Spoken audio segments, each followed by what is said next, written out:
Ever since the start of the pandemic, there have been a lot of debates regarding if the academic year should continue or be stopped. A lot of people agree with the idea of the academic freeze because of various reasons, such as health risk, lack of access to gadgets, and unpreparedness of some educational institutions in conducting the academic year. But there are also a lot of people who oppose this idea. In the social media, you will see a lot of people's opinions regarding the topic of academic freeze. Each has their own reason on why they want to stop the academic year. Others believe that we must prioritize the health of our children first, but others do believe that we must impose other ways to continue the academic year. As a college student, I do agree with the idea of academic freeze because of various reasons. The first reason is that not all of the students have the resources to cope up with online classes. And also, our country is known for a very slow internet connection. But those who oppose the idea of academic freeze defends their standpoints. Online class is not the only way for us to teach our students. Actually, DepEd and CHED have proposed the idea of using modules to give out to the students that do not have access to the technologies used for online classes. So, having no resources when it comes to learning through online is not a reason for you to stop learning. Also, one reason why students want academic freeze is because of the unfairness when it comes to the treatment for every student. Also, the use of module po is very unfair for other students.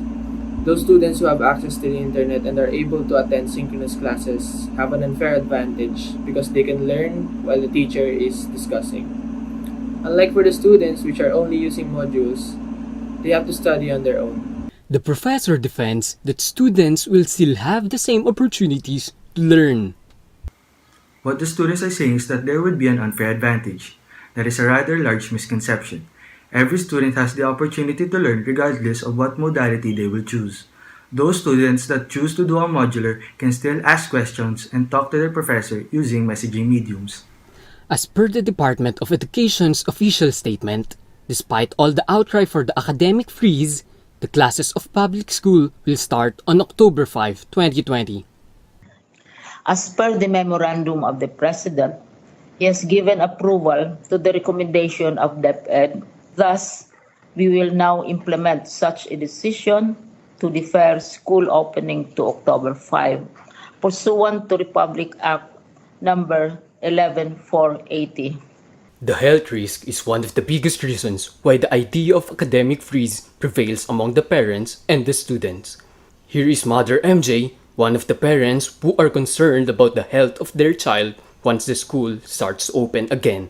That is one of my concern, because how can I ensure that my child will not get the COVID once the school starts? It is really my biggest concern when it comes to this.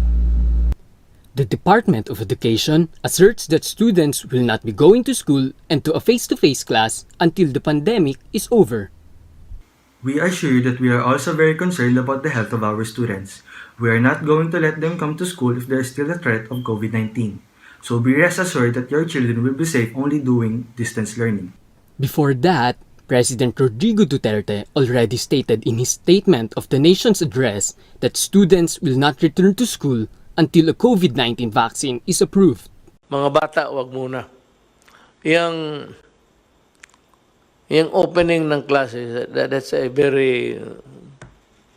I will not allow the opening of classes na magdikit-dikit yung mga bata. No? Unless I am sure that they are really safe. Para sa akin, bakuna muna. Pag nandiyan ang bakuna, okay na. Another one of the main reasons for academic freeze is our country's status when it comes to internet connection. According to the recent study of ASEAN DNA, the Philippines is the country with the lowest record of internet speed, with only an average speed of 3.6 Mbps. Yes, that is one of our biggest problems po. There are times that I'm suddenly getting disconnected from the online class because of my slow internet connection.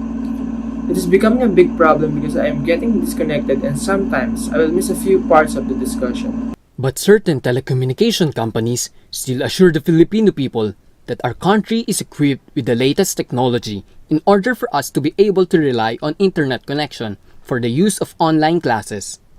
Despite all the issues surrounding the issue of academic freeze, School will still be open as the Department of Education and the Commission on Higher Education believe that the pandemic should not be a hindrance for our pursuit of learning. If we wait until the pandemic is over, it will take us over a year doing nothing.